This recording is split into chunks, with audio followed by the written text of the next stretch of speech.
ગુજરાતમાં દારૂબંધી માત્ર નામની જ રહી ગઈ હોય એવું લાગી રહ્યું છે। અમદાવાદની વાત કરીએ તો અમદાવાદના નારોલ પોલીસ સ્ટેશનથી માત્ર 50 થી 60 મીટરની દૂર દેશી દારૂનો ધંધો ધમધોકાર ચલાવવામાં આવી રહ્યો છે। ત્યારે પોલીસ સ્ટેશનના પાછળના ભાગેથી માત્ર 10 મીટરનું અંતર જ દૂર હશે અને પોલીસ સ્ટેશનમાંથી પણ સાફ નજરે પડતું હોય છે કે દેશી દારૂ વેચાણ ખુલ્લેઆમ થઈ રહ્યું છે। છતાં પણ સ્થાનિક પોલીસ આંખ આડા કાન કરી રહી છે। તો આ વેચાણ સામે પોલીસ આંખ આડા કાન કરવાનું કારણ શું હોઈ શકે એ વિચારવા જેવી બાબત છે। આ વિસ્તારમાં આવા તો અનેક દેશી દારૂના અડ્ડા ખુલ્લેઆમ ચાલી રહ્યા છે અને વધુમાં વાત કરીએ તો નારોલ પોલીસ મથક વિસ્તારમાં દેહ વેપારના ગોરખ ધંધા પણ બિંદાસ પોલીસની રહેમ નજર હેઠળ ચાલી રહ્યા છે।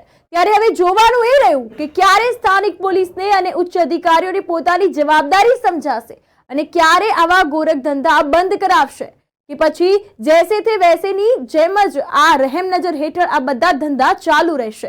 અનેક સવાલો આ બાબતે ચર્ચાઈ રહ્યા છે।